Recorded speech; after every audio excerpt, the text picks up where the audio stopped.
السلام علیکم ورحمۃ اللہ وبرکاتہ۔ نحمده ونصلی علی رسوله الکریم، اما بعد فاعوذ باللہ من الشیطان الرجیم، بسم اللہ الرحمن الرحیم، رب اشرح لی صدری ویسر لی امری واحلل عقدۃ من لسانی یفقہوا قولی۔ کل کے لیسن کے حوالے سے کچھ سوالات ہیں۔ پہلا سوال ہے کہ کیا کسی بھی عادت کو مکمل طور پر تبدیل کیا جا سکتا ہے یا کچھ فیصد تک؟ بعض اوقات معلوم ہوتا ہے کہ یہ عادت ٹھیک نہیں، اس کے نقصان کا بھی علم ہوتا ہے، چھوڑنے کے فوائد بھی پتہ ہوتے ہیں، مگر پوری کوشش کے باوجود اس سے چھٹکارا نہیں ہو رہا ہوتا۔ دعا بھی مانگ رہے ہوتے ہیں، عادت سے دل بھی تنگ ہوتا ہے، ایک حد تک اس کو چھوڑا بھی جاتا ہے مگر مکمل چھٹکارا نہیں ملتا، پھر اس کا ارتکاب ہو جاتا ہے۔ ایسی عادات کو چھوڑنے کے لیے مزید رہنمائی کریں۔ یہ بات درست ہے کہ بعض اوقات ہم ایک راستے پہ چلتے ہیں، کچھ دیر چلتے رہتے ہیں لیکن پھر گر جاتے ہیں، پھر دوبارہ اٹھتے ہیں، پھر دوبارہ چلنے لگتے ہیں، پھر گر جاتے ہیں، پھر اسی طرح ہو جاتا ہے۔ لیکن اگر آپ چلنا نہ چھوڑیں تو ایک دن آپ پل پار کر جاتے ہیں، مکمل طور پر چھٹکارا ہو جاتا ہے۔ تو اس کے لیے ٹائم لگتا ہے اور کچھ کوششیں کرنی پڑتی ہیں اور مسلسل کوششیں۔ تو پہلی بات یہ یاد رکھیں کہ ہر چیز کا ایک وقت ہوتا ہے۔ ایک بری عادت کو چھوڑنے کے بعد اس کو ایک اچھی عادت سے ریپلیس کرنا بھی ضروری ہوتا ہے تاکہ وہ خلا پر ہو جائے، اور پھر انسان کو ایک نئے طریقے پر چلنے کے لیے مختلف چیزوں کی ضرورت ہوتی ہے، اس کو گرو کرنا پڑتا ہے اور اس میں کچھ ٹائم لگتا ہے، وہ نئی چیزیں میچور ہونے میں ٹائم لگتا ہے۔ اوور نائٹ چینج نہیں آتا، اور اگر آتا بھی ہے تو وہ پائیدار نہیں ہوتا، اس میں بار بار انسان پلٹ جاتا ہے، پھر جاتا ہے۔ تو پہلی چیز تو یہ ہے کہ جب بھی آپ کسی بری عادت کو چھوڑیں تو اسے کسی نہ کسی نئی عادت سے ریپلیس کریں۔ دوسری بات یہ ہے کہ جیسے کل بھی مختلف طریقے بتائے گئے تھے، میں ان کو بھی دہرا دیتی ہوں، کچھ نئے ٹپس بھی دوں گی، کہ جب آپ عزم کر لیتے ہیں، ارادہ کر لیتے ہیں کہ یہ کام کرنا ہی کرنا ہے، تو اللہ کی مدد بھی ضرور آتی، اس میں پھر استقامت آ جاتی۔ تو کسی بھی کام یا کسی بھی چیز کو منزل تک پہنچنے کے لیے استقامت ضروری ہوتی، تسلسل کے ساتھ، لیکن ساتھ ہی کچھ طریقے بھی۔ اس میں سب سے پہلی بات تو یہ ہے کہ چینج ہمیشہ انکمفرٹیبل ہوتا ہے۔ کہا جاتا ہے کہ چینج از ڈیتھ۔ کسی بھی چیز کی تبدیلی کو ایکسپٹ کرنا ایک بہت ہی بھاری کام ہے، مشکل کام ہے، نفس پہ بھی بھاری ہوتا ہے، انسان کے ماحول پہ بھی، اور اس میں بہت قربانیاں کرنی پڑتی ہیں۔ اس لیے ایک وقت میں ایک ہی چیز کو لیں، مثلا ایک بری عادت ہے اور بہت ہی بری ہے یا حرام درجے کی برائی ہے، تو اس کو پوری طرح فوکس کریں۔ پھر یہ کہ اس کا بھی بریک ڈاؤن کر لیں، یعنی اس میں بھی سٹیپس رکھ لیں۔ آسان چیز سے شروع کریں، چھوٹی چیز سے شروع کریں، ایک دم بڑی چیز پہ نہ جائیں۔ مثلا اگر آپ نے ٹاپ آف دا ہل جانا ہے تو آپ کیا کریں گے؟ آپ اسٹریٹ سٹیپ ایسے اوپر نہیں چڑھ سکتے، کیا کرتے ہیں؟ کبھی آپ اوپر چڑھتے ہیں اور کبھی آپ صرف ایک اور بہتر راستہ تلاش کرنے کے لیے رائٹ یا لیفٹ بھی جا رہے ہوتے ہیں، اور وہ مختلف طرح کی پگڈنڈیوں سے گزر کر تب آپ اوپر چڑھتے ہیں۔ اور پھر اگر آپ ایک دم سٹیپ سیدھا لینے کی کوشش کریں یا زیادہ اونچا ایک ہی دفعہ چڑھنے کی کوشش کریں تو بعض اوقات واپس گر جاتے ہیں، مشکل ہوتا ہے۔ چھوٹے سٹیپس، بیبی سٹیپس، ایزی سے آغاز، تھوڑے سے آغاز، ایک چیز پر ایک وقت میں کام، اور پھر کم از کم اس کو 30 دن دیں، یعنی منیمم ٹائم ہے، لیکن اگر آپ 40 دیں گے تو انشاءاللہ وہ اندر جم جائے گی۔ ٹھیک ہے۔ پھر یہ کہ اپنی ان چیزوں کو لکھ کر بھی رکھیں اور پازیٹیو سینٹینسز بولیں، مجھے یہ کام کرنا ہے، مجھے یہ کام کرنا ہے، مجھے فلاں بری عادت چھوڑنی ہے، اس برائی سے مجھے نکلنا ہے اور میں نکل کر چھوڑوں گی، اور اس کو اپنی زبان سے بولا بھی کریں۔ یعنی دعا مانگنا تو اپنی جگہ ہے، دعا بھی مانگ رہے، کوشش کریں، لیکن پازیٹیو سٹروکس دیں اور منفی باتوں سے مکمل پرہیز کریں۔ اگر آپ گر گئے ہیں پھر تو یہ نہ کہیں میں یہ نہیں کر سکتی، ہمت نہیں ہارنی۔ وہ امیر تیمور کی مثال یاد ہے نا، جس نے ایک چیونٹی کو دیکھا تھا کہ وہ شاید 80 بار گری تھی لیکن بالآخر وہ چڑھ گئی اوپر جہاں اس نے چڑھنا تھا۔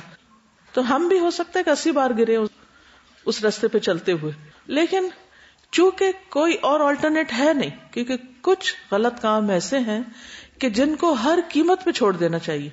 جس شروع میں بات ہوئی تھی کہ کچھ خواہشات ایسی ہوتی ہیں، کچھ انسان کے اندیشے ایسے ہوتے ہیں کہ وہ برائیوں کو چھوڑ نہیں پاتا. مثلا حرام مال، اگر کسی کو پتا ہے کہ وہ حرام مال کما رہا ہے اور اس کے اندر گلٹ بھی ہے اور اس کو چھوڑنا بھی چاہتا ہے، لیکن کیوں نہیں چھوڑ پاتا؟ ایک تو خواہشات نہیں چھوڑنے دیتی کہ اگر یہ فلاں جاب چھوڑ دی یا فلاں بزنس چھوڑ دیا یا بزنس میں ملاوٹ چھوڑ دی.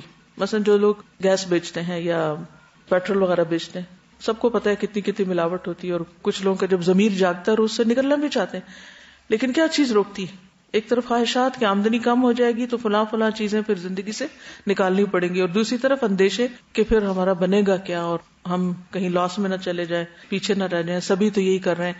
تو کوشش کے باوجود بھی اس سے باہر نہیں آ پاتے. لیکن اگر وہ پکا ارادہ کر لیں اور کرنا چاہیں تو وہ ایک نئی مثال بھی قائم کر سکتے ہیں، جو کہ اگرچہ مشکل ہے، ناممکن نہیں. تو کرنے کے کاموں کو ہمیشہ لکھیں کہ یہ مجھے کرنا ہے، اور ان کو دہرائیں اور اس کا پلان آف ایکشن بھی تیار کریں. مثلا اگر کسی نے حرام کاروبار سے نکلنا ہے تو اس میں وہ طے کر لے کہ میں اتنے عرصے میں یہ کر لوں گا، پھر یہ فلاں قرضہ ادا کرنا ہے، یہ اس سے نکل آؤں. تو اپنے لیے ایک ڈیڈ لائن رکھ لے کہ اس وقت تک مجھے اس سے پوری طرح باہر آنا ہے. اگر وہ یہ کہے گا کہ میں ایک ہی دن میں پیٹرول پمپ بند کر کے چابیاں لے کے گھر بیٹھ جاؤں کہ یہ حرام کام ہے، تو یہ نہیں کر پائے گا، ہو نہیں سکتا، پاسبل نہیں. آپ کو معلوم ہے نا کہ شراب کے حرام ہونے میں ٹائم لگا تھا، سود بالکل آخر میں جا کے مکمل طور پر ختم کیا گیا تھا.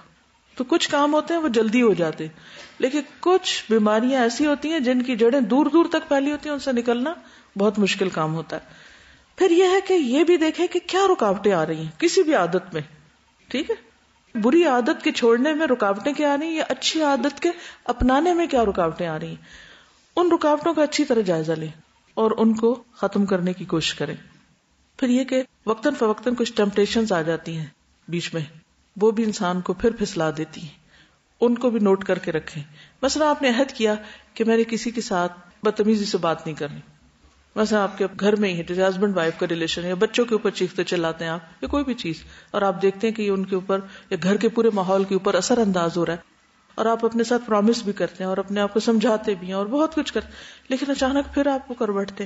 تو اب آپ ضرور جائزہ لیں، انالائز کریں کہ کیا ہوا تھا، کیا میں بھول گئی تھی، وہ پھسلن کون سی تھی، کس وجہ سے ایسا ہوا، اپنے اندر کی رکاوٹ کیا تھی، باہر کی رکاوٹ کیا تھی، اندر کی ٹیمپٹیشن کیا تھی، باہر کی ٹیمپٹیشن کیا تھی.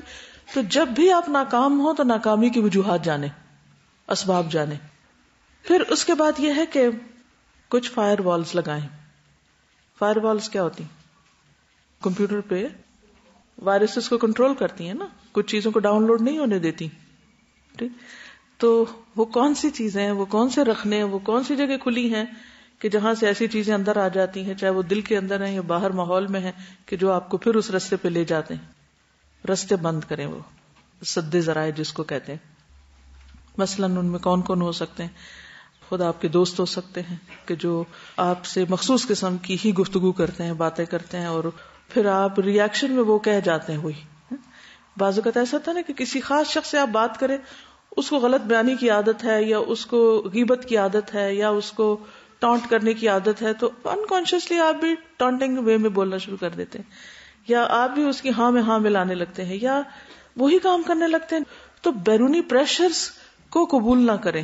اگر آپ اس کا فائٹ نہیں کر پا رہے تو جگہ چھوڑ دیں، دوست تبدیل کر لیں، اس ماحول کو تبدیل کر لیں. ہجرت کا یہی معنی ہے، گناہوں کو چھوڑنا ہجرت ہے نا. تو وہ جب تک آپ نہیں کریں گے تو پھر آپ بچ نہیں سکتے.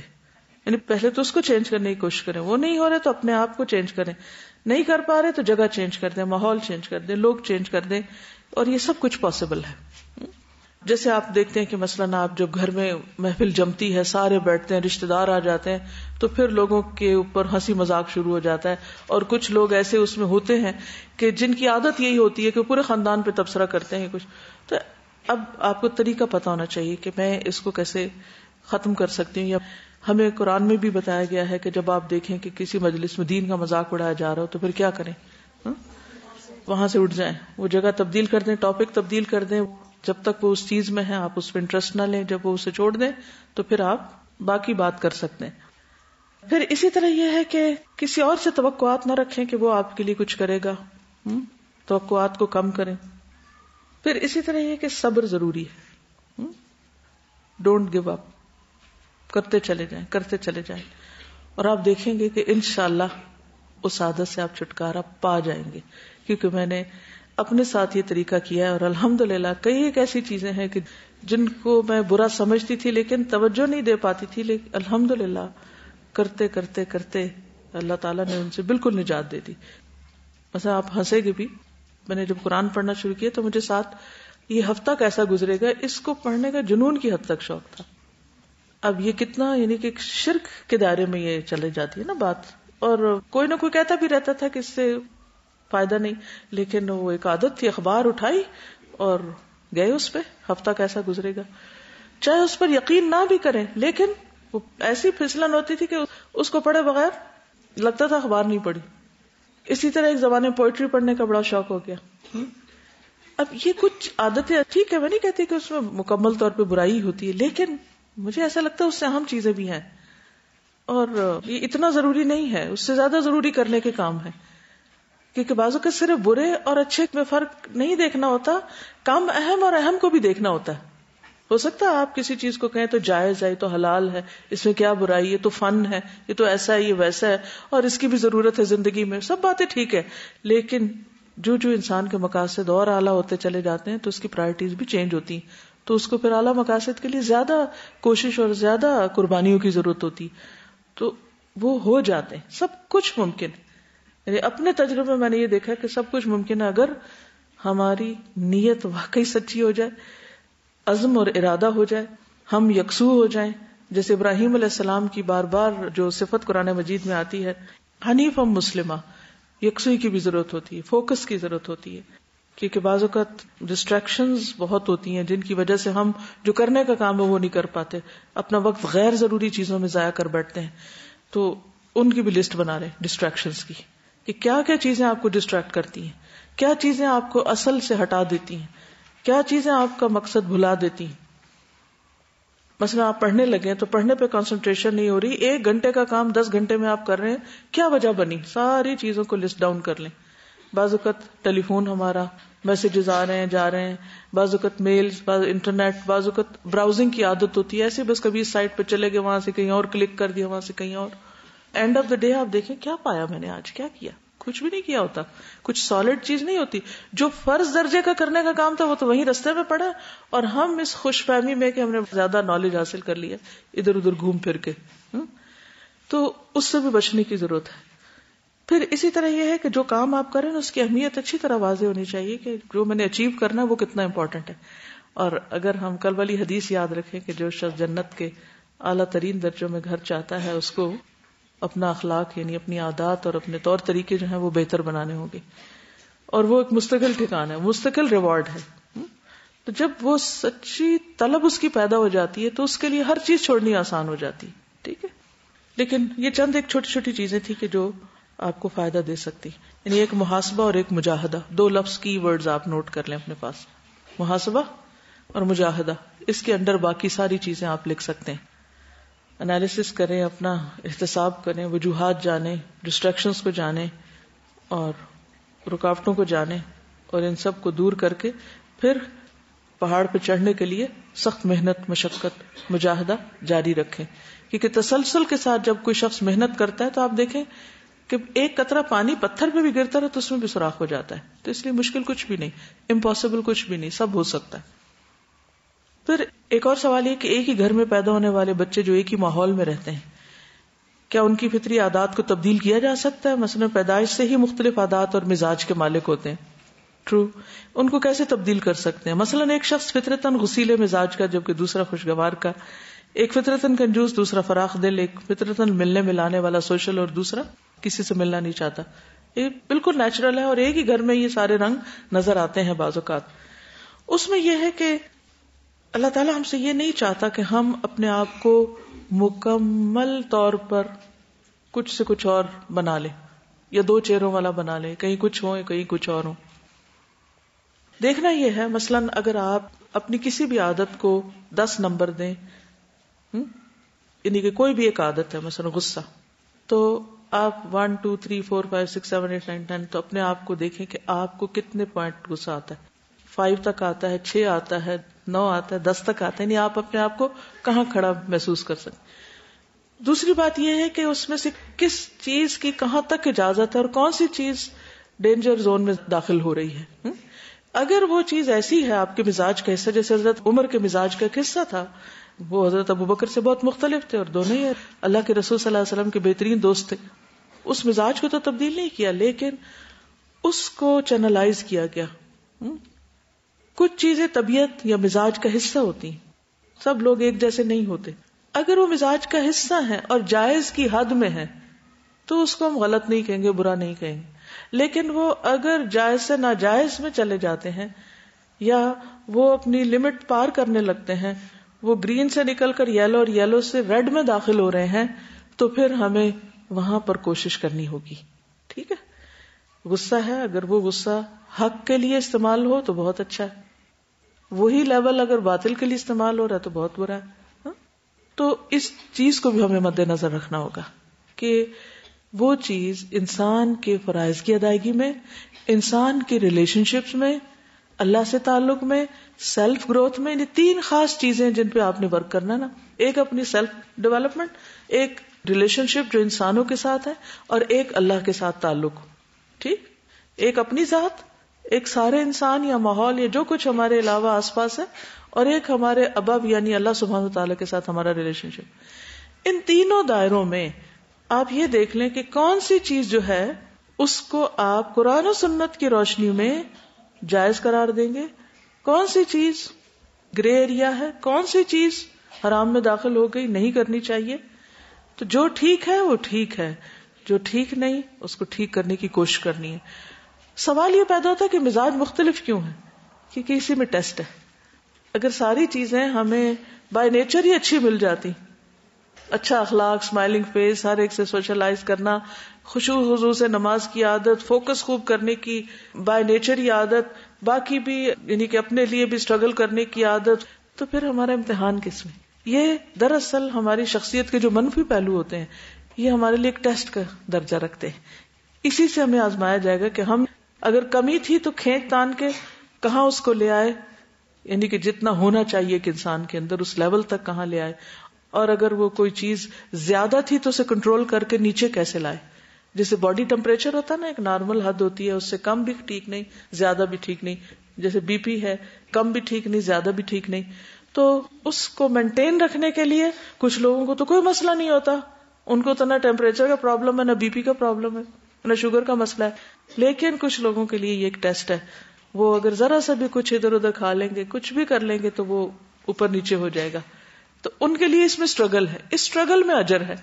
ٹھیک ہے، تو اس لیے اس کو بھی کبھی اپنے لیے برا نہ سمجھیں کہ کچھ چیزیں ہمیں فطرتاً ملی ہی نہیں، ہمارے مزاج کا حصہ بنی ہی نہیں، اب ہمیں انہیں ڈال ڈال کے لانا ہے اس تک کیونکہ ہم سے ریکوائرڈ ہے. ٹھیک ہے نا، تو جو چیزیں ریکوائرڈ ہیں ان کے لیے ایفرٹ چاہیے، تو مجاہدہ چاہیے. تو محاسبہ اور مجاہدہ دونوں چیزیں کرتے جائیں تو انشاءاللہ آپ دیکھیں گے کہ اپنے اندر بہت سی اچھی خوبیاں آپ لے آئیں گے. اور ان سب کے اوپر جو اہم ترین چیز ہے وہ ہے اللہ کا تقویٰ. اللہ کا ڈر ہر نیکی کی بنیاد ہے.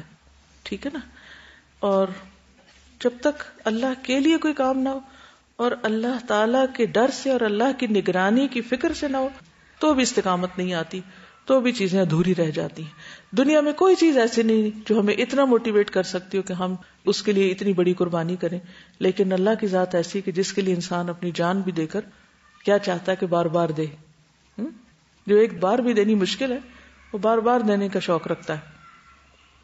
چلیے آگے بڑھتے ہیں کیونکہ ٹاپک ایسا ہے کہ جس میں بہت کچھ کرنے والا ہے، لیکن میں انشاءاللہ ساتھ ساتھ آپ کو چھوٹی موٹی ٹپس دیتی رہوں گی تاکہ کچھ چیزیں آپ کی زندگی کا لازمی حصہ بن جائیں جس سے آپ کو آخرت میں بڑے بڑے فوائد حاصل ہو سکتے ہیں اور ساتھ دنیا کی زندگی بھی انشاءاللہ پرسکون ہو سکتی ہے. نفس مطمئنہ، یعنی دنیا میں ہمارا ٹارگٹ کیا ہے؟ اچھے اخلاق اور اچھی عادات کے اختیار کرنے کا، تاکہ ہم نفس مطمئنہ حاصل کر سکیں.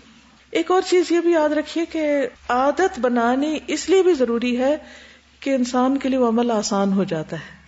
ٹھیک ہے نا، لائٹ ویٹ ہو جاتا ہے. عمل صالح تو کرنا ہی کرنا ہے، لیکن عمل صالح کو بوجھ سمجھ کے نہیں کرنا. وہ کیا بن جائے؟ عادت اس طرح کی بن جائے کہ جس سے وہ چیز کرنی مشکل نہ رہے. جیسے نماز کی عادت ڈال لینا کیا کرتا ہے؟ نماز پڑھنے کو آسان بنا دیتا ہے. روزے کی عادت ڈال لینا روزے کو آسان کر دیتا ہے. اس طرح وہ عمل بوجھ نہیں رہتا. وَإِنَّهَا لَكَبِيرَةٌ, it's a really big thing, لَكَبِيرَةٌ إِلَّا عَلَى الْخَاشِعِينَ. تو خاشعین کون ہے؟ اپنے آپ کو کوٹ کوٹ کے روند کے روندا ہوا ہے، اپنے اوپر خوب مجاہدے کیے ہوئے. جی السلام علیکم. استاذہ پچھلے دنوں ہم نے ایک ورک شاپ کی تھی جس میں ہمیں اسپیکر نے بتایا تھا کہ ایک امپورٹنٹ لائک گریڈ ہوتی ہے. تو اس میں یہ چیزیں ہوتی ہیں کہ ہمارے زندگی میں بہت سی چیزیں امپورٹنٹ ہوتی ہیں، but some times we like them and some times we don't like them. اور سکسیسفل پرسن وہ ہوتا ہے جس کے لیے جو چیز امپورٹنٹ ہے وہ اس کو لائک بھی کرے. ہی از دا سکسیسفل مین. تو اس کا انہوں نے طریقہ وہی بتایا تھا جس طرح آپ نے گائیڈ کیا. تو میں اس کو ریلیٹ کر رہی تھی کہ انہوں نے کہا کہ ایسے ٹریگرز ہم اپنی امپورٹنٹ چیزوں میں لائیں جو ہم کو اسے لائک بھی کرائے نا. مثلا اگر ہم واک نہیں کرتے تو choose a good companion for the walk, اور choose a good place for walk, stuff like that. تو آپ پھر وہ کرنا شروع ہو جائیں گے. آپ کو نماز نہیں اچھی لگتی تو اچھی جا نماز کا انتظام کریں یا سجدے کی جگہ خوشبو لگائیں. تو میں نے یہ بات بہت سیکھی اور اس پہ عمل کرنے کی کوشش کی، تو it help me very much. بالکل صحیح ہے. یعنی ماحول کی تبدیلی سے اور مختلف چیزوں کے جو موٹیویشنل فیکٹرز ہوتے ہیں وہ آپ کے عمل کو بہت آسان کر دیتے ہیں. ٹھیک ہے. اور پھر آپ دیکھیے کہ اچھی عادات عمل کو آسان کر دیں گی، اور اچھا عمل جب عادت بن جائے گا تو لائف لانگ ہوگا، اس میں استقامت آئے گی. لیکن یہ ہوگا جب ہم ڈیلی بیسس پر اس کو کرتے چلے جائیں گے. ٹھیک ہے. یہ کسی نے لکھا ہے، میری جو ایک بہت بری عادت تھی وہ چلتے ہوئے کچھ نہ کچھ کھانے کی. ان کو پتا ہے کہ یہ اچھی عادت نہیں. کل میں نے چلتے ہوئے اللہ کے خوف سے اس عادت کو چھوڑ دیا. میرا دل بہت مطمئن ہو گیا. پھر میں سوچ رہی تھی کہ میں بہت زیادہ کھاتی ہوں، میرے اندر صبر کیسے آئے گا؟ میرے ہاتھ میں بسکٹ ہے، بھوک بھی لگی ہوئی ہے، مگر اللہ تعالیٰ نے صبر اتنا دیا کہ میں نے اپنی بھوک پر بھی کنٹرول کر لیا. تو وہی بات ہوئی کہ اگر کوئی ٹریگر ایسا ہے، ایک بڑا ریوارڈ آگے نظر آ رہا ہے، تو پھر انسان کو چھوٹی چھوٹی چیزوں کو چھوڑ دینے میں کوئی مشکل نہیں ہوتی. جیسے ایک صحابی نے جب انہیں بتایا گیا کہ شہید ہوں گے تو جنت میں جائیں گے، تو انہوں نے کیا کیا؟ جو مٹھی میں کھجوریں پکڑی ہوئی تھی وہ پھینک دی. کھجوریں جو کھا رہے تھے وہ پھینک دی. انہوں نے کہا کہ اس میں بھی دیر لگ جائے گی. تو کون سی چیز آپ کے ہاتھ کی کھجوریں چھوڑوا سکتی؟ کوئی بڑا ریوارڈ. تو جب وہ سامنے ہوگا، اور بڑے ریوارڈ میں کیا ہے کہ اللہ راضی ہو جائے گا، تو اس خوشی کو محسوس کرتے ہی آپ کے لیے ہر چیز آسان ہو جائے گی. کیونکہ نماز کے لیے آسانی میں بھی کیا آتا ہے کہ انہا لکبیرۃ الا علی الخاشعین الذین یظنون انہم ملاقو ربہم. یہ جو اللہ کی ملاقات کا یقین ہے، ہمارے اندر وہ یقین نہیں ہے. بلیو می، بچپن سے ہی ہم سوچتے ہیں بس وہ قیامت کا دن ہے، وہ ساری بھیڑ کٹھی ہوگی اور پھر وہ حضور صلی اللہ علیہ وسلم کی شفاعت ہو جائے گی، اور پھر سارے لوگ بس پتہ نہیں کیسے جنت میں پہنچ جائیں گے کیونکہ لا الہ الا اللہ پڑھ رہے. اتنے عجیب و غریب قسم کے ہمارے عقائد ہیں اور ایسی عجیب و غریب قسم کی سوچیں ہیں کہ جس میں وہ یقین کا پہلو ناپید ہے. تو اب نماز کس کی اچھی ہو سکتی؟ کون خشوع و خضوع میں کامیاب ہو سکتا ہے؟ جس کو یہ یقین ہوگا کہ اللہ سے ملاقات کرنی ہے. تو یہ ملاقات کی پریکٹس ہو رہی ہے. میں اس وقت بھی اللہ سے ملاقات میں ہوں، بات میں ہوں، اس کے لیے آسان ہو جائے گا. تو کوئی ریوارڈ سامنے ہوگا تو عمل بھی آسان ہو جائے گا.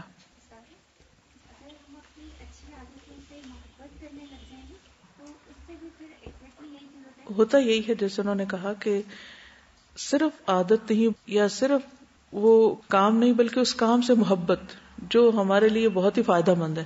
کیونکہ وہ محبت جب پیدا ہو جائے گی تو پھر کیا ہوگا؟ وہ کام آسان ہو جائے گا، مشکل سے مشکل کام آسان ہو جائے گا. اسی لیے اللہ سبحانہ وتعالیٰ نے ہمیں اپنی محبت دی، اپنے حبیب کی محبت دی، قرآن کی محبت دی. ابھی بھی آپ دیکھیں کہ جن لوگوں کو قرآن سے محبت ہوتی ہے ان کے لیے اس کو پڑھنا کچھ مشکل نہیں، بہت آسان ہے، کیونکہ وہ محبت ان کو کھینچ لے جاتی ہے اس طرف. تو جو چیزیں زندگی میں اہم ہیں ان کو بوجھ سمجھ کے نہیں کرنا آپ نے. ٹھیک ہے؟ کیا سمجھ کے کرنا ہے؟ ان سے محبت کرنی ہے، وہ آپ کا پیشن بن جانی چاہیے، وہ آپ کے لیے لائٹ ویٹ ہو جانی چاہیے. انہا لکبیرۃ، ہے بڑے بھاری بھاری کام، الا علی الخاشعین. تو یہ کہ بیسک کوالٹی خشوع کی اگر آئے گی تو باقی چیزیں آسان ہو جائیں گی. اور وہ خشوع کی کوالٹی کب آتی ہے؟ الذین یظنون، یقین کے درجے میں، انہم ملاقو ربہم. تو جب تک یہ سب کچھ اللہ کے لیے نہیں ہوگا، ان صلاتی و نسکی، قربانیاں بھی ہم جب تک اللہ کے لیے نہیں کریں گے تو مشکل ہی ہوں گی. ومحیایا ومماتی للہ رب العالمین. تو پھر رضوان اللہ اکبر کا جو وعدہ ہے وہ انشاءاللہ آپ کے لیے بہت سی مشکل چیزوں کو آسان کر دے گا. اب ہم اپنے ایک دن کا جائزہ لیں گے کہ اس میں ہمیں کیا کیا کرنا ہے.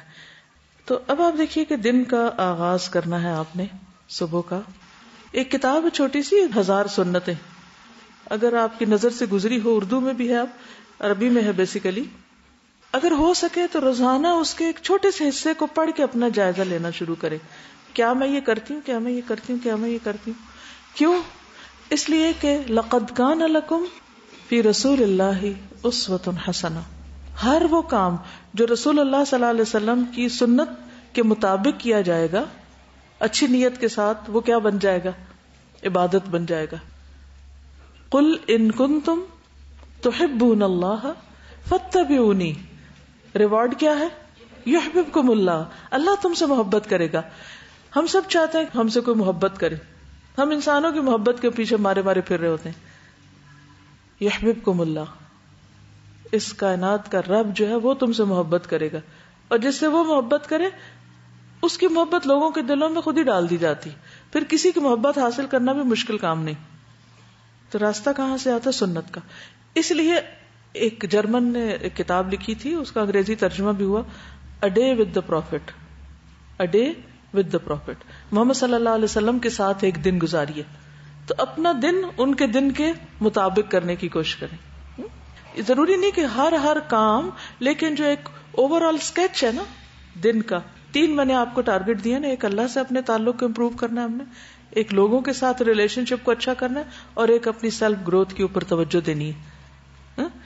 ان 3 چیزوں کو اچیو کرنے کے لیے وہاں سے رول ماڈل سامنے رکھنا ہے اور دیکھنا ہے کہ ہمارے اندر کون کون سی ہیبٹس وہ ہیں جو آپ کی تھی، یا وہ کام ہم کرتے ہیں جو آپ کرتے تھے یا نہیں.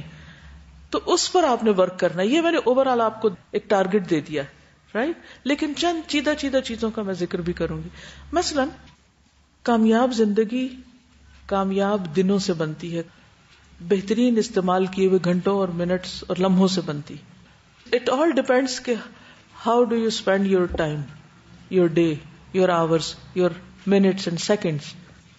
کیونکہ شروع میں نے بات کی تھی کہ سب سے زیادہ قیمتی چیز ہمارے پاس کیا ہے؟ زندگی. زندگی کیا ہے؟ وقت زندگی ہے نا، جتنا بھی ہمیں ملا ہے، ٹوٹل نمبر آف آورس. تو اس کی کامیابی کا انحصار کس چیز پر ہے کہ آپ ان آورس کو، ان منٹس کو کس طرح گزارتے ہیں. اگر ہم اس کے مختلف حصے کر لیں، اس کا بریک ڈاؤن کر لیں، تو اپنی زندگی کو ایک دن سمجھے مثلا کہ اپنا ایک دن کیسے گزارتے ہیں. کامیاب انسان وہ ہے جس کا آغاز بھی اچھا ہو اور جس کا انجام بھی اچھا ہو. تو دن کے آغاز اور انجام پر خاص طور پر نظر رکھیے، کیونکہ جب آپ صحیح ڈائریکشن پر اپنی گاڑی لے چلتے ہیں نا تو انشاءاللہ صحیح منزل تک بھی پہنچ جائیں گے. لیکن اگر آپ نے ٹیک آف ہی غلط کیا ہے تو پھر آپ اپنے اصل منزل یا مقصود یا مطلوب جگہ تک نہیں پہنچ سکتے. ٹھیک ہے. تو کسی نے کہا تھا کہ اگر آپ کے صبح کے معمولات ٹھیک ہو گئے تو آپ کی ساری زندگی ٹھیک ہو جائے گی. اگر آپ نے اپنے دن کا آغاز بہترین کر لیا تو آپ کی پوری زندگی بہترین ہو جائے گی. یعنی life starts with the first part of the day. اب جس دن ہم پیدا ہو گئے وہ تو ہو گئے، وہ ہماری زندگی کا پہلا دن ہمیں نہیں پتا، وہ تو ایک لاشعوری سی کیفیت میں گزر گیا، کوئی ہمیں بتایا بھی تو فائدہ کچھ نہیں. لیکن اب ہم اپنی زندگی کا سٹارٹ کہاں سے لیں؟ صبح سے. صبح کے وقت کیا سوچیں؟ ہماری آج زندگی شروع ہو رہی ہے. اور پھر اس کی روشنی میں محاسبہ کر لیں اپنا اپنا کہ آپ کی صبح کیسے ہوتی ہے، آپ کی صبح کب ہوتی ہے، آپ صبح کے اس وقت کو کتنا کیش کرتے ہیں، آپ کی صبح کا وقت کس کام میں استعمال ہوتا ہے. زندگی سے آغاز ہوتا ہے یا موت سے آغاز کرتے ہیں؟ پتہ ہے میں موت کس کو کہہ رہی ہوں؟ جی، آغاز کہاں سے ہو رہا ہے؟ باقی سب اس کے تابع ہے. That is the most productive part of your day. اس کے بارے میں نبی صلی اللہ علیہ وسلم نے کیا فرمایا تھا؟ دعا دی تھی کیا؟ اللہم بارک لامتی فی بکورہا، اے اللہ میری امت کی صبح میں برکت ڈال دے. ٹھیک، خوش قسمت ہیں وہ جن کی صبح کا آغاز تہجد سے ہوتا ہے. لیکن اگر آپ اس ہائیسٹ لیول پر نہیں بھی تو فرض کے درجے میں تو ہونا ہی ہونا ہے. اور وہ فرض کا درجہ کیا ہے؟ فجر کی نماز. اب اگر عادت نہیں فجر کی نماز کی یا تہجد کی تو کون سی ڈرل کریں گے، کون سی ایکسرسائز کریں گے؟ فائدے اور نقصان والی. رائٹ؟ کیا فائدے ہیں اور کیا نقصان ہے، کیا حاصل کرتے ہیں کیا لوز کرتے ہیں، دونوں کا کمپیریزن کرے، اپنے لیے خود لکھے کہ اگر میں 4 بجے اٹھوں تو کیا فائدے ہیں اور اگر میں 8 بجے اٹھتی ہوں تو کیا نقصان ہے. ٹھیک، یا کیا فائدے ہیں؟ فائدہ تو اس میں ایک ہی ہے، بس مزے کر رہے ہیں، سو رہے ہیں، آرام کر رہے ہیں، اس کے علاوہ اور کیا فائدہ ہے؟ ٹھیک ہے، تو خواہشات سے باہر نکل کر دیکھنا یہ ہے کہ زیادہ فائدے کی چیز کون سی ہے. اس میں جسمانی فائدے بھی ہیں، روحانی فائدے بھی ہیں، جذباتی طور پر بھی اس کی بہت اہمیت ہے. اس کے بعد کیا ہونا چاہیے؟ نماز کے فوراً بعد بادبار السجود کیا ہونا چاہیے؟ سجدوں کے بعد بھی دعائیں، اذکار صبح شام کے جو ہم پڑھتے ہیں. پھر کیا ہونا چاہیے؟ تلاوت قرآن. تلاوت قرآن آپ واک کرتے ہوئے بھی کر سکتے ہیں اور بیٹھ کے بھی کر سکتے ہیں. پھر کیا ہونا چاہیے؟ ایکسرسائز. ایکسرسائز میں موسم کے حساب سے آپ باہر اور اندر دونوں میں سے کسی چیز کا انتخاب کر سکتے ہیں. اگر باہر نہیں نکل سکتے، یہ گھر ایسی جگہ ہے کہ باہر ہے ہی کچھ نہیں، ہے ہی اندر، تو پھر آپ کیا انڈور ایکسرسائز کے طریقے جانیے. کوئی بھی چیز مشکل نہیں، امپاسبل نہیں. آپ کو پراپر طریقے سے اسٹریچز کرنا آنے چاہیے، فلور کی ایکسرسائز آنی چاہیے کہ اگر آپ کہتے ہیں میرے پاس کچھ بھی نہیں، کوئی کمرہ خالی نہیں، کچھ نہیں، لیکن جس جائے نماز پہ آپ نے نماز پڑھی ہے اتنی جگہ تو مل جائے گی نا آپ کو، تو اتنی جگہ میں کیا ایکسرسائز ہو سکتی ہیں وہ کرنا جان لیں. پھر 2 چیزوں کو کمبائن بھی کر سکتے ہیں، مثلا اسٹریچز اور صبح شام کی دعائیں، یہ آپ دونوں ایک وقت میں کر سکتے ہیں اگر وقت کم ہے. ٹھیک ہے، اگر ایکسرسائز کا اس وقت نہیں ٹائم کہ آپ کو بچوں کو اسکول بھیجنا یا کچھ اور کام کرنے، تو پھر فوری طور پر آپ ساتھ کیا کر سکتے ہیں؟ آپ کچن میں کام کرتے ہوئے بھی صبح شام کے اذکار کر سکتے ہیں، لیکن آپ نے ان کو چھوڑنا نہیں. اگر آپ تلاوت نہیں کر پا رہے کسی وجہ سے، مثلا بچے کی پیدائش کے بعد، پیریڈز کے دنوں میں، مثلا آپ بیمار ہو گئے ہیں، آپ قرآن مجید کھول کے لاؤڈلی نہیں پڑھ پا رہے، تو کیا پڑھیں ہی نا، چھٹی. آلٹرنیٹ کیا ہے؟ کیسٹ پلیئر، سی ڈیز، موبائلز، IVR، کہیں سے بھی آپ اب تو ہر جگہ اویلیبل ہے، یعنی کوئی عذر نہیں ہو سکتا. جہاں سے آپ کی تلاوت کی ریڈنگ چھٹی، آپ بک مارک لگا دیں، وہیں سے آپ لسننگ شروع کر دیں، اور لسننگ کرتے وقت اپنے اندر ہی اندر اس کو دہراتے رہیں. اور ایک چیز جو مجھے بہت فائدہ دیتی ہے لسننگ میں، وہ ہے یہ بالکل سچ کہا جا رہا ہے. میں اپنے آپ کو ہر تھوڑی دیر کے بعد کہتی ہوں یہ بالکل سچی بات ہے، یہ بالکل سچ ہے، یہ بات ایسے ہی ہے، یہ ایسے ہی ہے، یہ ایسا ہونا ہے، یہ ایسے ہوا تھا، یعنی اکارڈنگلی اس کو میں جواب دیتی ہوں تاکہ ایکٹیو لسننگ ہو. ورنہ کیا ہوتا ہے، وہ کہیں بیچارہ کیسٹ پلیئر چل رہا ہے اور ہم ادھر باتیں کر رہے ہیں، کبھی کچھ کر رہے ہیں، کبھی کچھ کر رہے ہیں، دھیان ہی نہیں. تو اس میں توجہ کے لیے باتیں کر رہے ہیں، اس سے اس کے ساتھ انٹریکٹ کریں. یہ آلٹرنیٹ دے رہی ہوں، مین کورس نہیں ہے. ٹھیک ہے کہ آپ اسی پہ انحصار کر لیں. رائٹ. اچھا، پھر اذکار کے کیا فائدے ہیں؟ صبح شام کی دعاؤں کے کیا فائدے ہیں؟ عافیت ہے، حفاظت ہے، پروٹیکشن ہے، اور ایک اطمینان ہے کہ اب ہونا کچھ نہیں، بس میں اللہ کی حفاظت میں آ چکی ہوں. رائٹ. ورزش کے کیا فائدے ہیں؟ کرنے کے اور نہ کرنے کے. ہر عادت کے ساتھ وہی ڈرل کریں گے. اب آپ ساری ایک دن میں نہیں شروع کر سکتے چیزیں. ایک دن میں ایک کر لیں، اگلے میں اگلے، اگر ہو رہا ہے تو ٹھیک، اس کو تھوڑا اور بہتر بنا لیں. نیکسٹ ڈے کرتے کرتے کرتے یہ سارے ٹارگیٹس لکھ لیں. ان میں پھر آگے اسمال بریکس آتے ہیں ان کی مزید امپروومنٹ کے لیے. ویسے تہجد ہے، نبی صلی اللہ علیہ وسلم جب تہجد کے لیے اٹھتے تھے کیا پڑھتے تھے؟ ان فی خلق السماوات. آپ کو آتی ہے کہ نہیں؟ اگر نہیں آتی تو حفظ کرنا شروع کر دیں، اپنا ٹارگیٹ لکھ لیں کن آیات کو حفظ کرنا ہے. حفظ کرنے کے باوجود بھی نہیں آپ کو ترتیب یاد رہتی، کہیں پرنٹ کر کے لکھ کے لگا لیں کہ اس وقت آپ دہرا لیں. تہجد شروع کرتے ہیں تو دعا استفتاح کیا ہے؟ اللہم لک الحمد. اگر دعا یاد ہے تو ٹھیک، نہیں تو اپنا ٹارگیٹ لکھ لیں کہ مجھے یہ دعا یاد کرنی، کہ نبی صلی اللہ علیہ وسلم اس سے آغاز کرتے تھے. اسی طرح وہ جو 1000 سنتوں والی میں نے بات کی ہے نا، تو اس میں ایک ایک کو چھوٹے چھوٹے پھر ٹارگیٹ، یعنی سب ڈویژن ان کی کر لیں اور ان کو اپنے ساتھ کمپیریزن کرتے رہیے، مجھ میں ہے کہ نہیں، ہے کہ نہیں. کیونکہ ان کنتم تحبون اللہ، اللہ کی محبت کا دعویٰ ہے، فاتبعونی، تو پروفٹ کا اتباع کرنا ہوگا.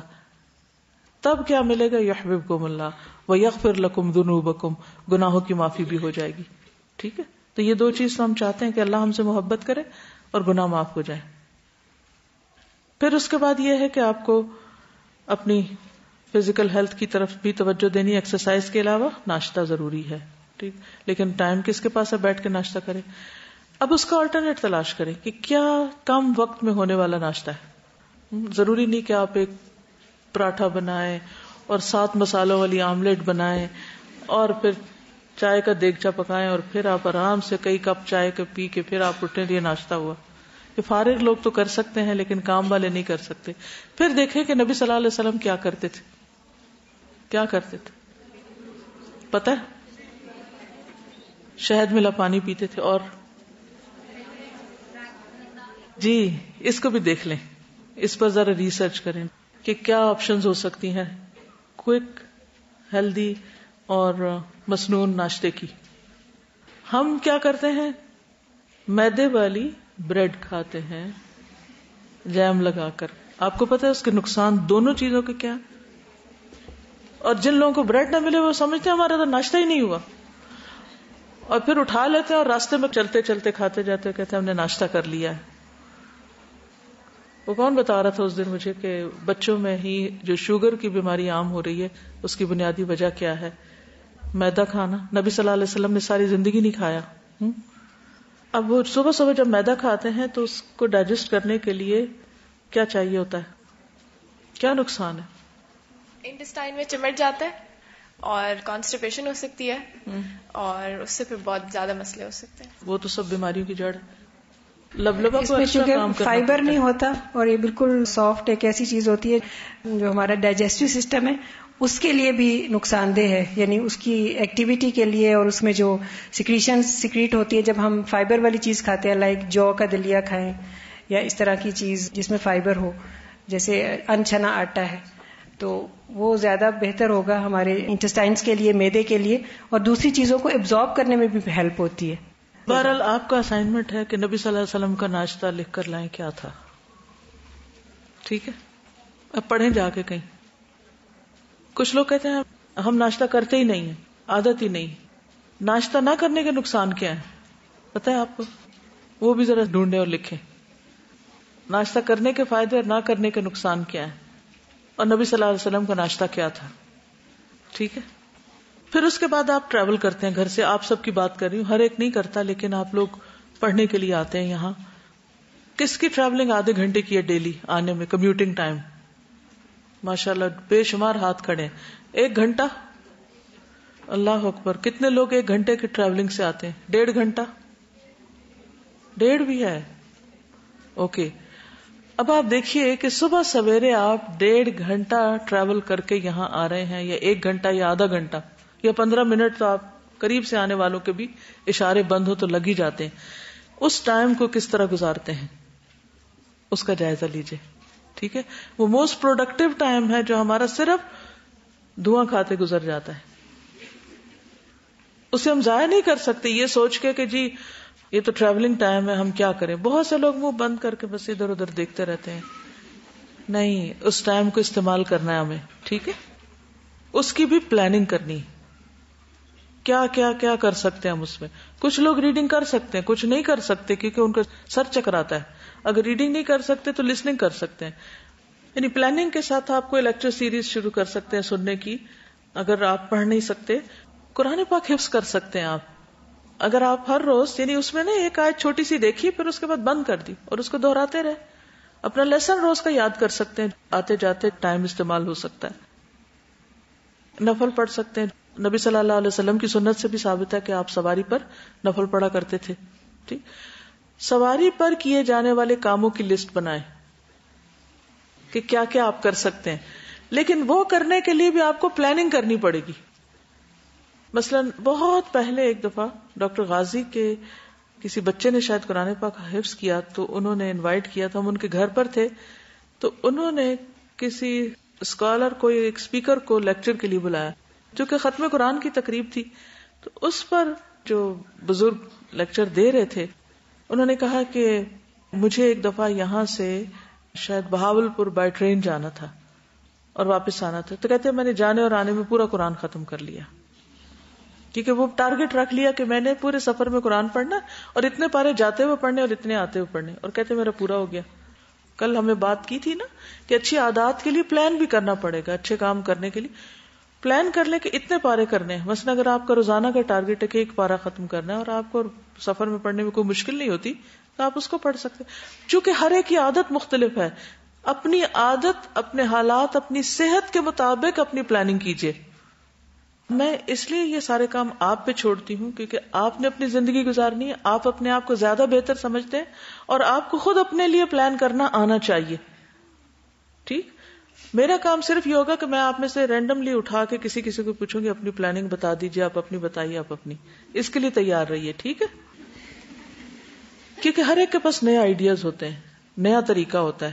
اتنے سارے ذہنوں کا اشتراک ہو تو کتنا کچھ ہم سیکھ سکتے ہیں سب سے. پھر آپ دیکھیے کہ کاموں پر فوکس ہونا, صبح کے وقت اور باقی وقت میں بھی جو بھی آپ نے کام کرنا ہے اس پر آپ فوکس کریں. ملٹی ٹاسکنگ اس وقت مت کریں کہ بہت سارے کام ساتھ ساتھ چلائیں, یہ نہ ہو. مثلا آپ اپنا لیکچر پریپیئر کریں جیسے مجھے کرنا ہوتا ہے, تو اب اگر میں لیکچر پریپیئر کرتے ہوئے کبھی میل دیکھنے بیٹھ جاؤں, کبھی فون اٹھا لوں, کبھی کسی سے باتیں کرنے لگ جاؤں, کبھی کچھ کروں, تو وہ جو کام 10 منٹ میں ہونا ہے یا 15 منٹ میں ہونا ہے وہ تو گھنٹے ڈیڑھ میں جائے گا. اور پھر اس کا نقصان کیا ہوگا کہ اگلا کام متاثر ہوگا, اس کا نقصان کیا ہوگا کہ اگلا متاثر ہوگا. تو ایسے میں کیا کرنا چاہیے؟ کچھ کام ایسے ہیں کہ جن کے ساتھ فون آپ کے کمرے میں بھی نہیں ہونا چاہیے, سائلنس پہ ہونا چاہیے, آف موڈ میں ہونا چاہیے. اور جب آپ فارغ ہو جائیں سب چیزوں سے اور آپ کو ریلیکسنگ ٹائم ہو پھر آپ فون اٹھیں. کچھ لوگ عین نماز کے وقت کال کر دیتے تو میں سوچتی ہوں اذان نہیں سنائی دیتی, اور پھر ایک دفعہ کر کے جان نہیں چھوڑتے, کرے جاتے کہ اٹھا ہی لیں آپ. تو یہ بھی بڑی غلط بات ہے. دوسروں پہ آپ ظلم ڈھاتے ہیں جب آپ ان کو اس قدر پریشان کرتے ہیں. اور بات کیا ہوتی؟ بات کچھ بھی نہیں ہوتی, بس ایک خیال دماغ میں کوئی فوبیا ہوتا ہے, وہ اس کا اثر دوسرے پہ جا ڈالتے. تو ایسے پریشرز کا مقابلہ کیا کریں, بلیک میل نہ ہوا کریں, اور نہ کسی کی اس قسم کی غلط قسم کی پریشرائزنگ میں آپ آئیں. اور جو بات جواب طلب ہے وہ جواب طلب ہے, اس کا جواب ضرور دیں, اور جو بات جواب طلب نہیں اس کی صرف ایسے ایموشنل قسم کی بلیک میلنگ ہے تو اس کا شکار نہ ہو, ورنہ آپ زندگی میں کچھ بھی نہیں کر سکیں گے. اصل میں شیطان بعض اوقات صرف آپ پہ نہیں آتا, وہ لوگوں پہ آ کے آپ پر آتا ہے, ان کے کندھے سے آپ کی طرف وار کرتا ہے. تو اس کو بھی سمجھیں.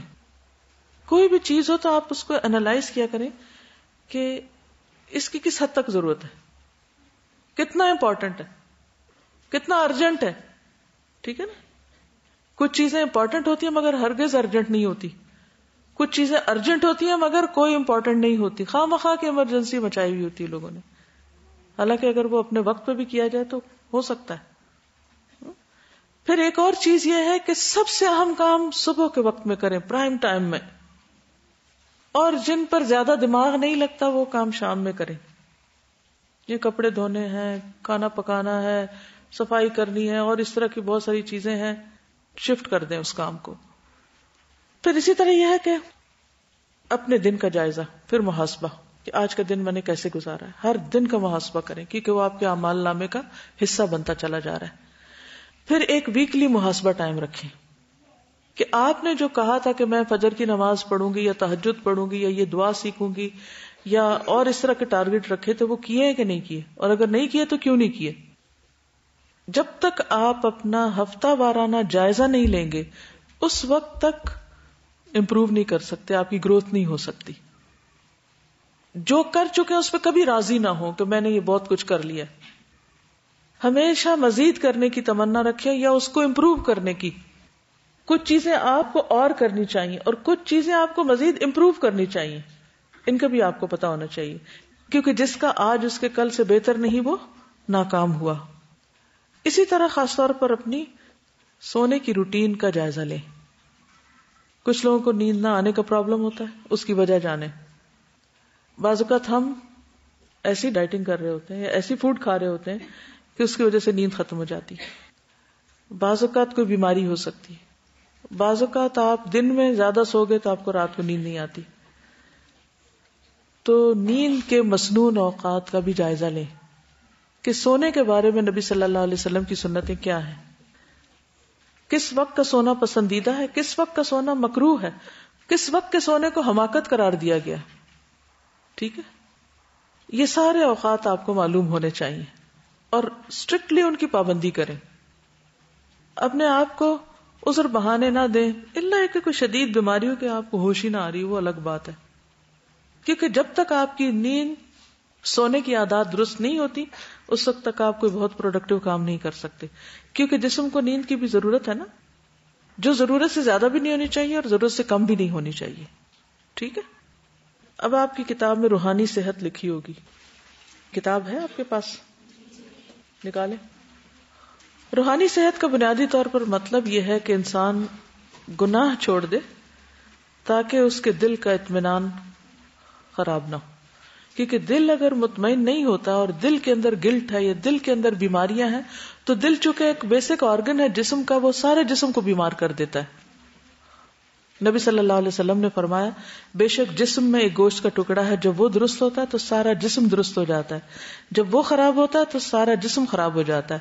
سنو وہ ٹکڑا دل ہے.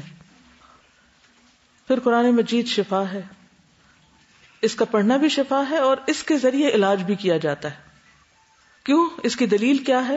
وَنُنَزِّلُ مِنَ الْقُرْآنِ مَا هُوَ شِفَاءٌ وَرَحْمَةٌ لِّلْمُؤْمِنِينَ, اور یہ عام بات ہے, اور ہم نے قرآن نازل کیا جو تمام مومنوں کے لیے شفا اور رحمت ہے. حضرت عائشہ سے مروی ہے کہ رسول اللہ صلی اللہ علیہ وسلم ایک مرتبہ ان کے پاس تشریف لائے تو دیکھا کہ ایک عورت عائشہ کو دم کر رہی ہے, تو آپ نے فرمایا عالجیہا بکتاب اللہ, اللہ کی کتاب یعنی قرآن مجید کے ساتھ اس کا علاج کرو. یعنی مریض کے پاس قرآن مجید پڑھ کے سنائیں یا آپ خود پڑھیں یا کوئی کیسٹ وغیرہ لگا دیں. ذہنی الجھنیں, اخلاقی بیماریاں, غصہ, حسد, کینہ, بدخواہی, تنگ نظری, تکبر, یہ سب روحانی صحت کی دشمن ہیں. اس لیے ان تمام چیزوں کو اپنے اندر سے نکالنے کی کوشش کریں. تو ان میں سے ایک ایک چیز پر آپ نے ورک کرنا ہے. مثلا غصہ زیادہ آتا ہے تو بری عادت ہے, اس کو کس طرح دور کرنا ہے, شروع میں آپ کو کی پوائنٹس بتا چکی ہوں.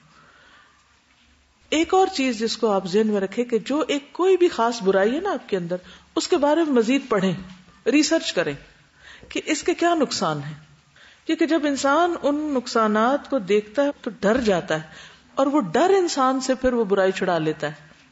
کہیں رسوائی کا ڈر ہوتا ہے, کہیں مال کے نقصان کا ڈر ہوتا ہے, کہیں عاقبت برباد ہونے کا ڈر ہوتا ہے, اور کہیں عاقبت سے زیادہ دنیا کی کئی اور چیزوں کے نقصان کا ڈر ہوتا ہے. تو جب وہ فوری نقصان اور ہمیشہ کے نقصان دونوں کو انسان سامنے رکھتا ہے تو یہ چیز انسان کو فائدہ دیتی ہے, بہت سی برائیاں چھوڑنے میں مدد دیتی ہے. ابن عباس کہتے ہیں کہ جو قرآن پڑھتا ہے وہ ارذل العمر کی طرف نہیں لوٹایا جاتا. اور یہ ایک بہت حقیقت پر مبنی بات ہے کہ کثرت سے قرآن کی تلاوت جو ہے وہ انسان کے ہوش و حواس کو, انسان کے جسمانی اعضاء کو اور باقی جو انسان کی شخصیت اس سارے کو ایک طرح سے صحت عطا کرتا ہے. یعنی قرآن مجید صرف روحانی امراض کا علاج نہیں بلکہ وہ جسمانی امراض کا علاج بھی ہے. ایک اور روایت میں آتا ہے، ابن عباس سے روایت ہے، اور وہ اس آیت کی تفسیر کرتے ہوئے کہتے ہیں ثم رددناہ اسفل سافلین الا الذین آمنوا، پھر ہم نے اس کو پسترین حالت کی طرف پلٹا دیا سوائے ان کے جو ایمان لائے. تو ابن عباس اس کی تفسیر کیا کرتے ہیں؟ فرمایا الذین قرأوا القرآن، سوائے ان لوگوں کے جنہوں نے قرآن پڑھا، یعنی جو کثرت سے قرآن کی تلاوت کرتے ہیں وہ اسفل سافلین کی طرف نہیں جاتے. پھر نماز اور صحت. نماز اگرچہ ہماری عبادت ہے لیکن اس کے جو فائدے ہیں ان میں سے ایک روحانی صحت ہے. قرآن مجید میں اللہ تعالیٰ فرماتے وَاسْتَعِینُوا بِالصَّبْرِ وَالصَّلَاةِ، صبر اور نماز کے ذریعے مدد چاہو، یعنی سارے غم دکھ پریشانیاں دور کرنے کے لیے بہترین نسخہ نماز ہے. تو آج کے لیے اتنا ہی کافی ہے. سبحانک اللہم وبحمدک اشہد ان لا الہ الا انت استغفرک واتوب الیک. السلام علیکم ورحمۃ اللہ وبرکاتہ.